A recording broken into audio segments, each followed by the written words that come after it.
Hello students, today I am going to discuss applications of UV spectroscopy. There are some important applications of UV spectroscopy. I will discuss one by one. The first important application is detection of functional groups.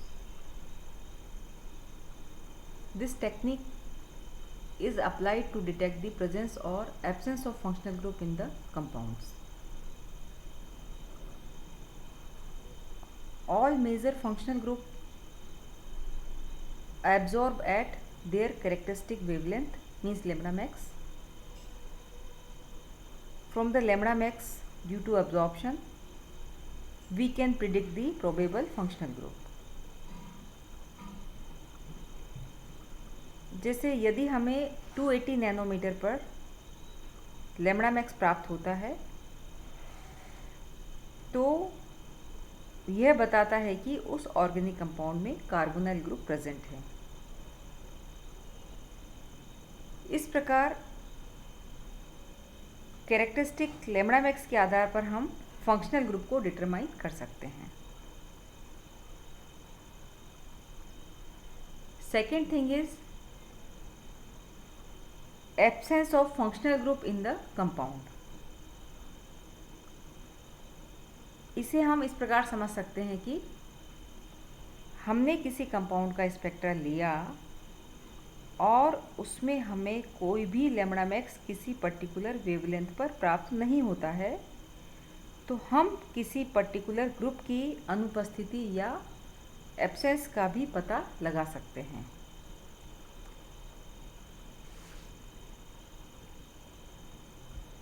जैसे देखिए, if the spectrum is transparent about 200 nanometre,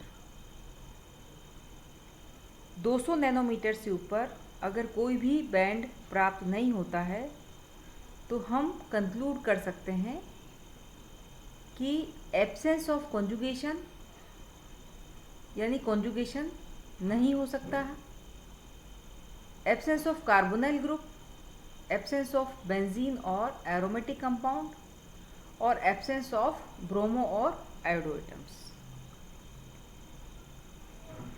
Means the absence of a band at a particular wavelength is an evidence for the absence of a particular group in the compound. Presence तो important है ही, लेकिन हम absence या अनुपस्थिति के आधार पर भी कुछ कंक्लूजन्स निकाल सकते हैं।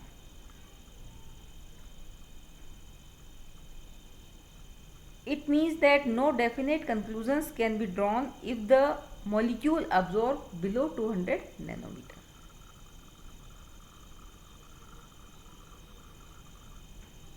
इस प्रकार हम यूवी स्पेक्ट्रोस्कोपी के आधार पर किसी भी फंक्शनल ग्रुप को डिटरमाइन करते हैं।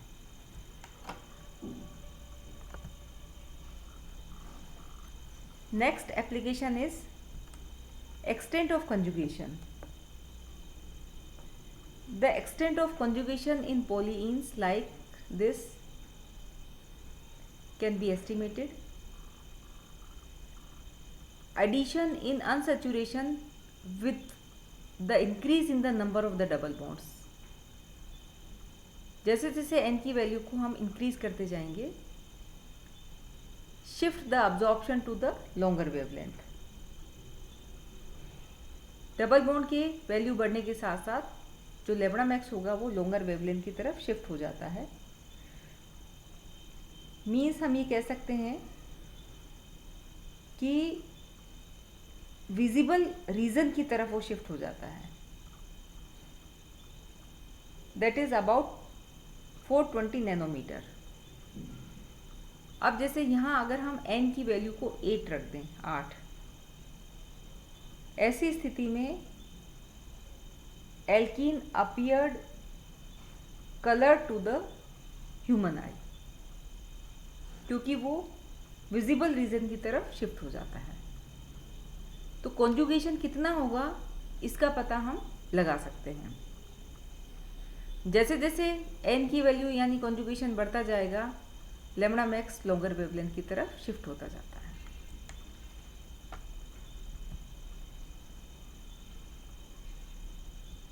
Third application is distinction in conjugated and non-conjugated compounds। यहाँ आप देखिए कि कंपाउंड 1 जो है वो दिस इज कॉन्जुगेटेड, ये कॉन्जुगेशन है कार्बोनिल ग्रुप के साथ, बट यहाँ पर कॉन्जुगेशन नहीं है। ये दोनों आइसोमर्स हैं। The forbidden n to pi star transition for the carbonyl group in compound 1 will appear at longer wavelength compared to the compound 2। Compound 1 में कॉन्जुगेशन प्रेजेंट होने की वजह से ये एनर्जी लेवल पास पास आ जाएंगी, मीन्स एनर्जी इसकी कम हो जाएगी, और एनर्जी कम होने की वजह से जो लेमड़ा मैक्स की जो वैल्यू होगी वो 1 के लिए ज़्यादा होगी। यहाँ पर कॉन्जुगेशन नहीं है, इसीलिए जो n to pi star transition होगा वो शॉर्टर वेवलेंथ पर होगा। तो इस प्रकार हम कॉन्जुगेटेड और नॉन कॉन्जुगेटेड कंपाउंड में अंतर कर सकते हैं।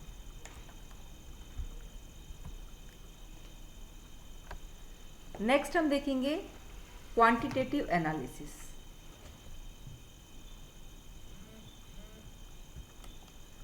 UV absorption spectroscopy can be used for the quantitative determination of the compound that absorb UV radiations। वे सभी कंपाउंड जो कि UV रेडिएशन को ऑब्जॉर्व करते हैं, उसके आधार पर हम क्वांटिटेटिव डिटर्मिनेशन करते हैं। आप प्रैक्टिकल में बियर लैम्बर्ट लॉ करते आए हैं। Quantitative analysis is based on Beer-Lambert law, A equal to epsilon CL। हम अलग अलग कॉन्सेंट्रेशंस के सॉल्यूशन प्रिपेयर करते हैं और स्पेक्ट्रोफोटोमीटर की सहायता से हम अब्जॉर्बेंस फाइंड आउट करते हैं। इस प्रकार से कॉन्सेंट्रेशन और अब्जॉर्बेंस के बीच में हम ग्राफ प्लॉट करते हैं, तो इस प्रकार हमें स्ट्रेट लाइन प्राप्त होती है। अब मान लीजिए किसी भी अननोन कॉन्सेंट्रेशन, सपोज यहाँ पर हम लिखेंगे C',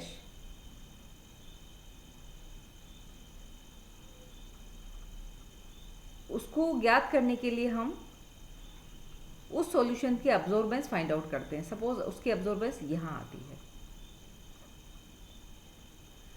तो कॉन्सेंट्रेशन के करस्पॉन्ड हम अब्जॉर्बेंस फाइंड आउट कर लेते हैं, और इस प्रकार से यहाँ हम लाइन ड्रॉ करके उसकी करस्पॉन्ड हम unknown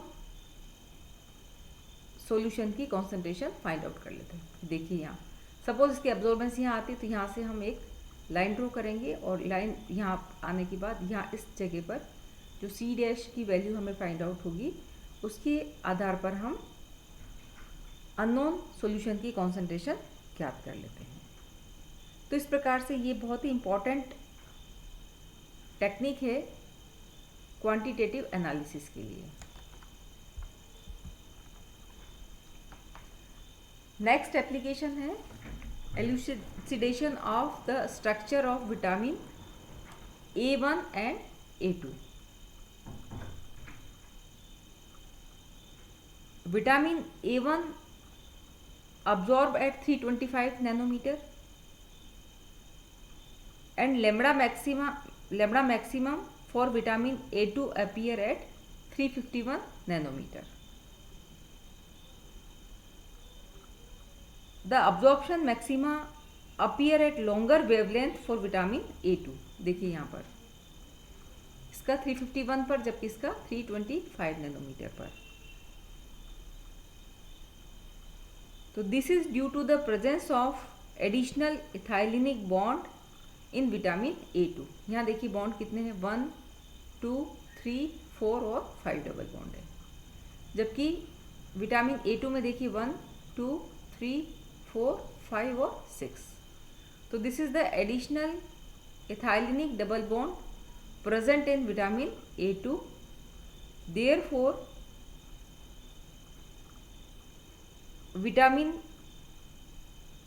A2 appears at longer wavelength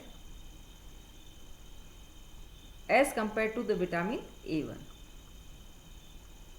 तो इस प्रकार हम विटामिन A1 और विटामिन A2 की स्ट्रक्चर को इल्यूसिडेट करने के लिए काम में लेते हैं।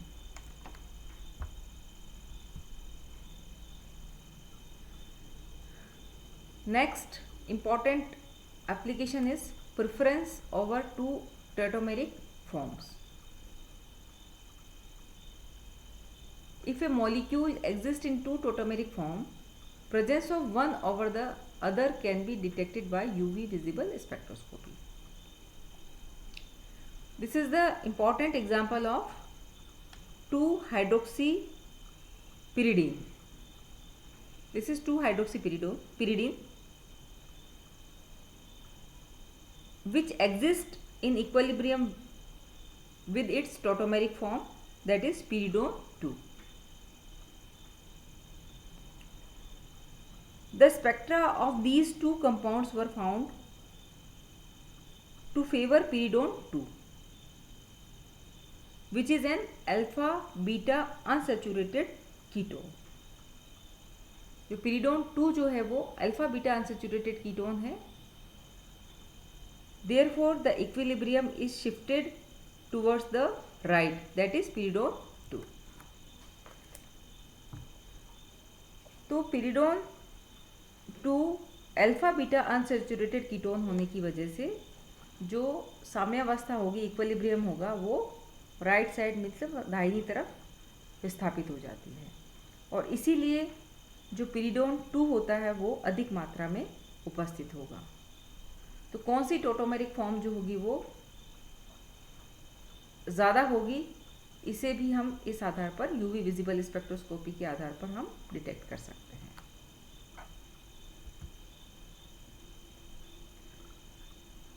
नेक्स्ट हम देखेंगे identification of A compound in different solvents.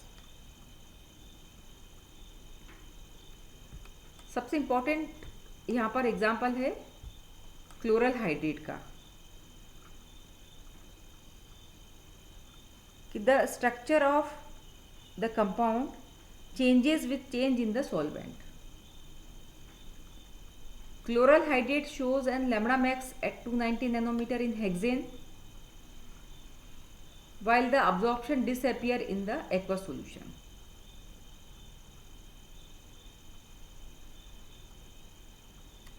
Hexane में ये 290 नैनोमीटर पर लैम्बडा मैक्स दिखाता है, जबकि एक्वस सॉल्यूशन में डिसअपियर हो जाता है।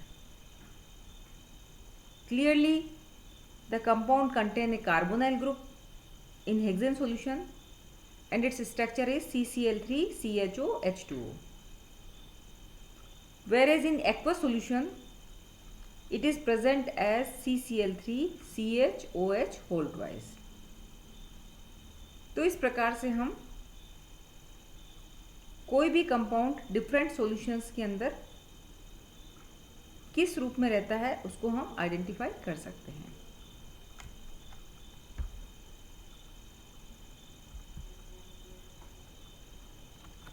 Next is determination of configuration of geometrical isomerism। ये इसकी बहुत ही इम्पॉर्टेंट एप्लीकेशन है जिसे हम एक एग्जांपल से समझ सकते हैं कि the cis alkene absorbs at different wavelength as compared to their corresponding trans isomer। सिस स्टीलबीन और ट्रांस स्टीलबीन को हम एग्जाम्पल से समझ सकते हैं। सिस स्टीलबीन का जो लैम्बडा मैक्स है 283 नैनोमीटर पर है, जबकि ट्रांस स्टीलबीन का जो लैम्बडा मैक्स है वो 295.5 नैनोमीटर पर। मीन्स ट्रांस का जो लैम्बडा मैक्स है वो ज़्यादा है सिस के कंपैरिजन में। सिस एल्कीन में यहाँ देखिए these are the 2 phenyl group और इनके फिनाइल हाइड्रोजन प्रेजेंट है। ये तो 2 फिनाइल ग्रुप के हाइड्रोजन परमाणु में आपस में स्टेरिक रिपल्शन होगा। ये देखिए इन दोनों के बीच में ये दोनों एक दूसरे के पास आ जाते हैं, इसकी वजह से इन दोनों में स्टेरिक रिपल्शन होगा। इस रिपल्शन की वजह से दोनों फिनाइल ग्रुप एक ही प्लेन में नहीं रह पाएंगे। जब ये एक प्लेन में नहीं रह पाएंगे तो इनमें इफेक्टिव डीलोकलाइजेशन नहीं हो पाएगा और जो पाई टू पाई स्टार ट्रांजिशन होगा उस पर हिप्सोक्रोमिक इफेक्ट होगा, मीन्स लेब्रा मैक्स में कमी आ जाएगी। सिस स्टील बीन की केस की हम बात कर रहे हैं, जिसमें हाइड्रोजन एटम्स जो होंगे वो इन दोनों के बीच में स्टेरिक रिपल्शन होने की वजह से जो फिनाइल ग्रुप होंगे वो एक तल में, एक प्लेन में नहीं रह पाते हैं और लेब्रा मैक्स की वैल्यू कम हो जाती है। The cis form distort due to steric repulsion and absorption occurs at the lower wavelength. जबकि ट्रांस एल्कीन में देखिए ऐसा नहीं है, दोनों हाइड्रोजन के बीच में किसी प्रकार का स्टेरिक रिपल्शन नहीं होने की वजह से दोनों फिनाइल ग्रुप एक ही प्लेन में रहते हैं और इस प्रकार से इनमें इफेक्टिव डीलोकलाइजेशन होगा और पाई टू पाई स्टार ट्रांजिशन आसानी से हो जाएगा और इसीलिए लेब्रा मैक्स की वैल्यू ज़्यादा होगी। तो कई बार स्टूडेंट्स एग्ज़ाम में ये क्वेश्चन आता है कि सिस स्टील बीन जो है वो उसका लेब्रा मैक्स का मान ट्रांस के कंपैरिजन में कम क्यों होता है।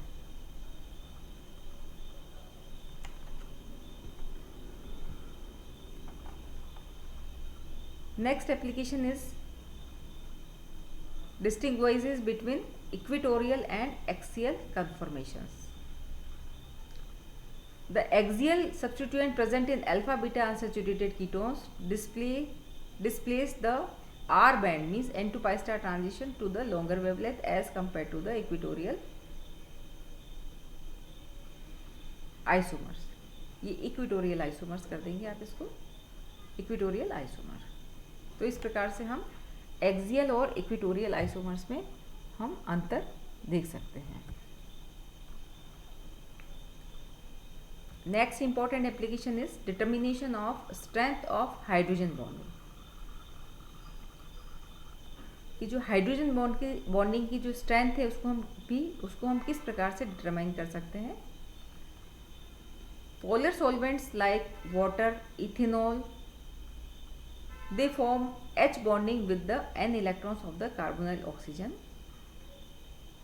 और इसीलिए जो n to pi star transition होगा वो शिफ्ट हो जाएगा टुवर्ड्स द शॉर्टर वेवलेंथ। ये हमने पहले भी डिस्कस किया था। Hence by measuring the lambda max of the carbonyl group in a non-polar and polar solvent, the strength of H bonding can be determined। Polar और non polar दोनों ही प्रकार के सॉल्वेंट में हम लेम्बडा मैक्स डिटरमाइन करते हैं और उसके आधार पर हम एच बॉन्डिंग को डिटरमाइन कर सकते हैं। सबसे बेस्ट एग्जांपल देखिए, जो एसीटोन होगा उसका n to pi star transition hexane में 279 नैनोमीटर पर होता है, जबकि वाटर में due to the formation of hydrogen bonding यहाँ पर हिप्सोक्रोमिक इफेक्ट होगा, उसकी वजह से जो ट्रांजिशन होगा वो शॉर्टर वेवलेंथ मीन्स 4.5 नैनोमीटर पर हो जाता है। इस प्रकार हम सॉल्वेंट को चेंज करके स्ट्रेंथ ऑफ हाइड्रोजन बॉन्डिंग को डिटरमाइन कर सकते हैं।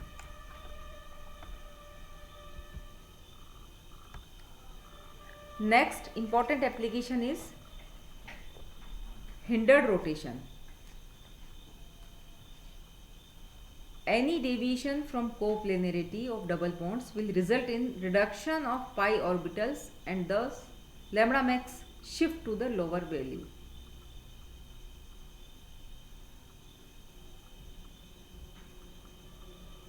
ये रोटेशन हम बहुत आसानी से एक एग्जाम्पल को लेकर के समझ सकते हैं। यहाँ आप देखिए, in case of 2,3 di tertiary butyl 1,3 butadiene, there is a little conjugation between the two double bonds due to the bulkier tertiary butyl group, and it shows absorption at shorter या lower wavelength, that is lambda max is 180 nanometre. इस bulkier group के present होने की वजह से यहाँ पर conjugation between the two double bonds कम होगा, और इसीलिए जो लैम्डा मैक्स जो होगा वो लोअर वेवलेंथ पर हमें अपीयर होगा 180 नैनोमीटर पर, as compare to the 2,3-dimethyl 1,3-butadiene, in which there is no deviation from coplanarity. So this is the hindered rotation, means any deviation from coplanarity of the double bonds will result in the reduction of the pi orbital overlapping, or this is the shifting of lambda max towards the shorter wavelength or lower value. तो इसे हम बोलेंगे hindered rotation. तो this is the important application of UV spectroscopy. Next is identification of an unknown compounds. An unknown compound can be identified by comparing its spectrum with the known spectra. If the two spectra coincide, the two compounds must be identical, and if the two spectra do not coincide, then the expected structure is different from the known compound. तो बहुत आसानी से हम दोनों को compare करके हम unknown compound को आइडेंटिफाई कर सकते हैं।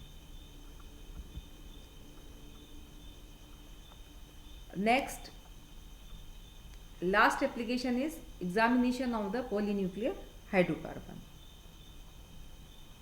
Benzene and polynuclear hydrocarbon have characteristic spectra in ultraviolet and visible region. Thus, identification of the polynuclear hydrocarbon can be made by comparison with the spectra of the non-polynuclear compounds. The presence of substituents on the ring shift the absorption maxima to the longer wavelength. तो इस प्रकार से हम compare करके polynuclear hydrocarbon को पता कर सकते हैं। तो स्टूडेंट्स, आज हमने यूवी स्पेक्ट्रोस्कोपी की एप्लीकेशंस को डिस्कस किया, और आज की क्लास तक हमने 11th वीडियो था, हमने 11 वीडियो डाले, और 11 वीडियो में हमने यूवी विजिबल स्पेक्ट्रोस्कोपी को कंप्लीट किया है। तो आप स्टूडेंट सभी वीडियो को देखने के बाद यूवी विजिबल स्पेक्ट्रोस्कोपी को आप तैयार कर लें अच्छे से। फिर मैं आपको इसका एक क्वेश्चन बैंक व्हाट्सएप ग्रुप पे पोस्ट करूँगी, जिसको आप सोल्व करेंगे। तो आज के लिए बस इतना ही। Thank you very much.